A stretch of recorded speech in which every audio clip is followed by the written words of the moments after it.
मैया जानकी का बार बार मैया जानकी धनुष बाबा से निवेदन करती, बाबा जब मेरे स्वामी का हाथ लगे तो आप बिल्कुल हल्के हो जाना।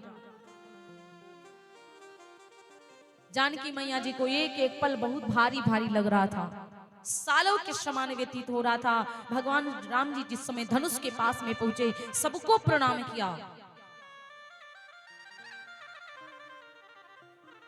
और जैसे सबको प्रणाम करते हैं महाराज, तो राम जी जिस समय धनुष को उठाने के लिए तैयार हुए, राम जी विचार करने लगे, मैं तो दिखने में छोटा लगता हूं, धनुष बाबा मुझसे तो लंबे हैं, अगर मैं इनको उठाऊंगा और ये छोड़ झुका दूंगा तो लोग मेरे बारे में जान जाएंगे, यही सोचेंगे कि भगवान का प्रादुर्भाव हो चुका है, भगवान है ये, ऐसे कैसे हर चीज कर देते।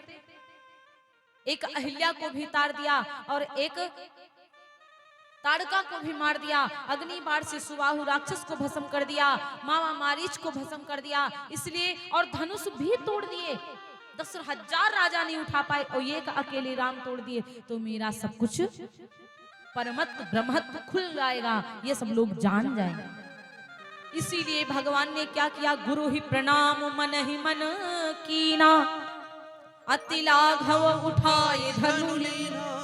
एकदम से गुरु को मन में प्रणाम किया, एकदम से धनुष को उठाया और जैसे एकदम से धनुष को उठा, दम क्यों तामिन जिमि जमलयउ पुनि नभ धनु मंडल समभयउ, एकदम से बिजली चमकती है, पृथ्वी पर से उठा करके धनुआ को आकाश में किया और तुरंत क्या होता है, तेहि क्षण राम मध्य धनु तोड़ा,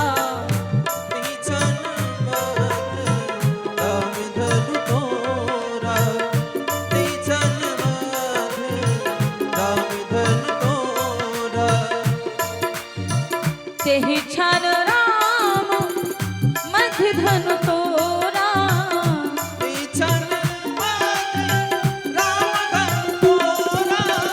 भरे भुवन धुनि घोर कठोरा,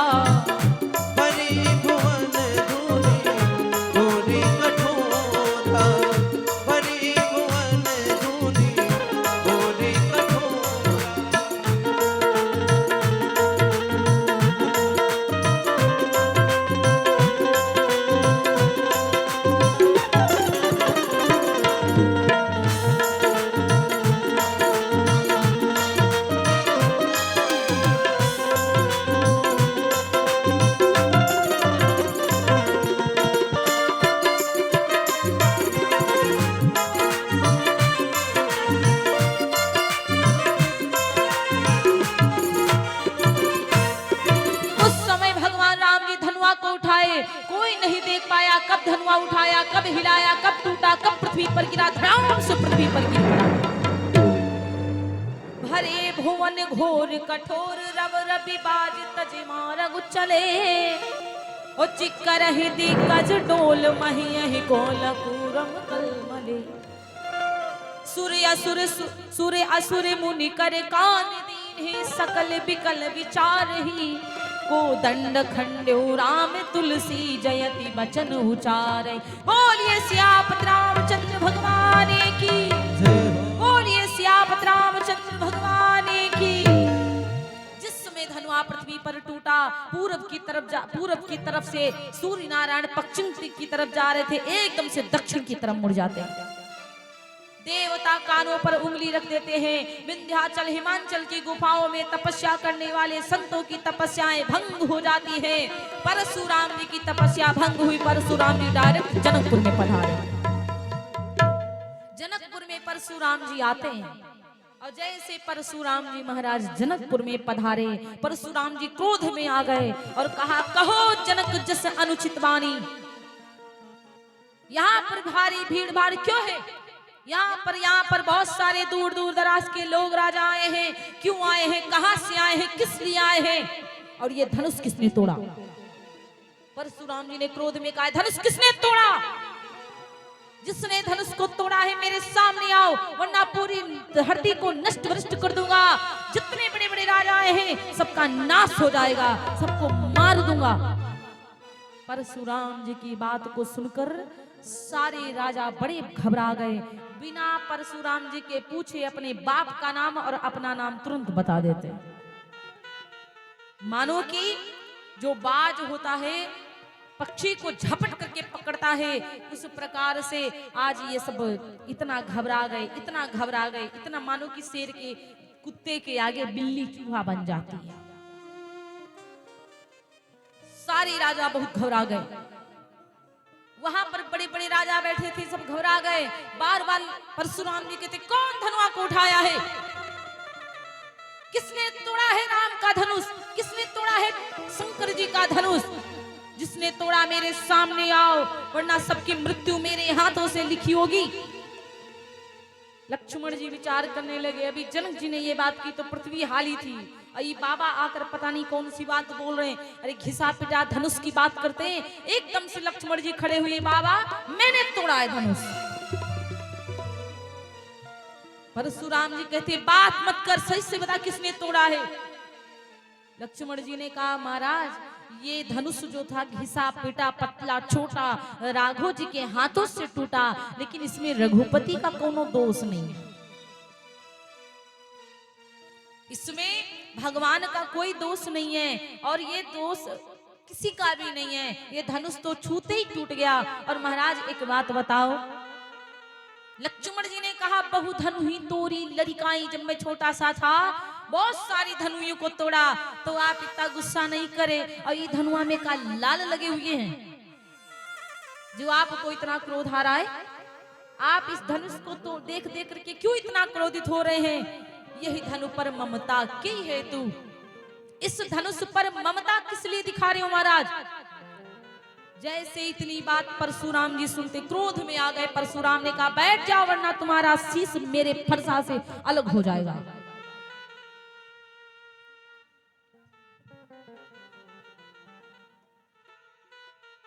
इस प्रकार से महाराज कहा, लक्ष्मण जी ने तुरंत बोल दिया कि छुअत टूट रघुपति नहीं दोषो,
दोष नहीं है। परशुराम फरसा को निकाले, लक्ष्मण प्राण ले लूंगा तेरे। लक्ष्मण जी ने कहा, मारना है तो मार दो, यहाँ कुम्भड़बतिया नहीं को जे तरजनी, यहाँ कुम्भड़बतिया को नहीं, और जे तरजनी देख मर जाही। ऐसा नहीं कि यहाँ कुम्भड़ा की बतिया लगी तो उंगली लगा दो तो मर जाएगी, मर जाएगी। मारना है तो मारो, बार बार ये फरसा दिखाकर मत पीछे हटो। परशुराम जी विचार कर रहे, अरे बार बार फरसा उठाकर आगे जाते लेकिन पीछे हाथ आ जाता। परशुराम विचार कर रहे, इसको मैं मार क्यों नहीं पा रहा हूं। परशुराम जी ने विश्वामित्र जी की तरफ देखा और कहा, इस छोटे शिष्य को समझाओ, बिठाओ इसको अपने पास में। परशुराम जी को देखकर विश्वामित्र विचार कर रहे हैं, आप समझते नहीं हो कि ये कौन है? दिखने में छोटे हैं, पूरी पृथ्वी को अपने शीश पर रखे शेषनाग हैं, जिनके ऊपर अभी भी परशुराम जी की उधारी पड़ी हुई है। एक बार भगवान भोलेनाथ से जब इनकी शिक्षा दीक्षा संपन्न हो गई परशुराम जी की, तो बाबा भोलेनाथ से बोले कि बाबा आप मुझसे गुरु दीक्षा ले लो, दक्षिणा, गुरु दक्षिणा ले लो। भगवान भोलेनाथ बोले देखिए परशुराम जी कोई हम दक्षिणा वक्षिणा नहीं लेंगे, ठीक है सब, लेकिन परशुराम जी को अभिमान आ गया, बोले नहीं आपको गुरु दक्षिणा लेनी पड़ेगी। भगवान भोलेनाथ बोले जाओ, यदि आप गुरु दक्षिणा देना चाहते हो तो जा करके शेषनाग के माथे पर जो मणि रखी हुई उसको ले आओ। परशुराम जी शेषनाग जी के पास में जाकर पहुंचे, बोले अपनी ये मणि मुझे दे दो। शेषनाग जी विचार करने लगे, मांगने भी आए थे तो प्यार से मांगना चाहिए था, तो एक के बजाय 2-4 दे देता। आए हैं डायरेक्ट हवा में तुरंत आर्डर दे दिया, ये वाली मणि दे दो। शेषनाग जी बोले नहीं दूंगा, आपको यदि मणि चाहिए तो मुझसे युद्ध करना पड़ेगा।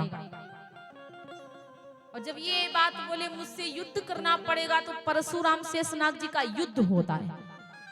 परशुराम जी युद्ध करते रहे लेकिन मणि नहीं ले पाए। आज भी उधारी शंकर जी की गुरुदक्षिणा है। परशुराम जी विश्वामित्र जी ने विचार किया, ये कहते हैं कि फरसा से मार दूंगा। अरे कैसे फरसा से मार देंगे?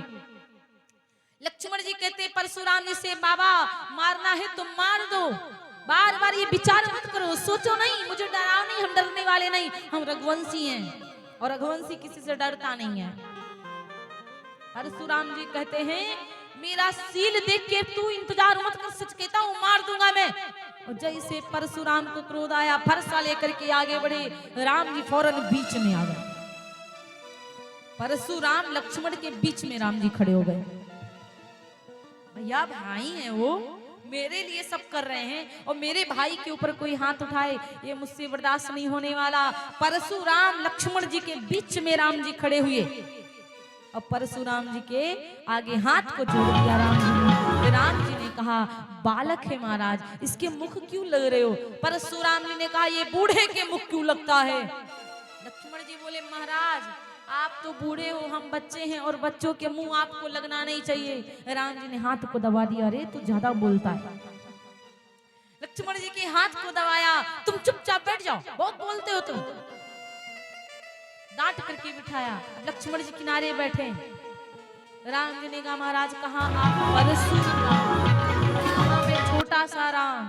परशुराम बोले ओ मीठी मीठी बात करता है तू, अपने भाई को नहीं देखा कितना चिल्लाता है?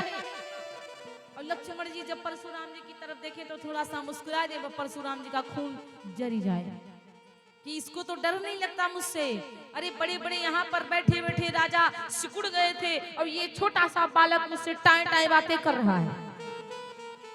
परशुराम जी क्रोध में आए, बोले तुम मुझसे बातें बनाने आए हो, तुम्हारे छोटे भाई को तो बात करने की अकल नहीं है, वो चिल्लाता है मुझसे बात सही से नहीं करता है, तुम मीठी मीठी बातों में मुझे बहका रहे हो, मुझे फुसला रहे हो।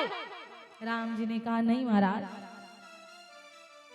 आपको फुसला नहीं रहा हूं, आप कहां परशुराम, मैं कहां केवल राम, और आप तो आप हैं प्रभु और मैं छोटा सा राम हूं, इसलिए आप माफ कर सकते हो।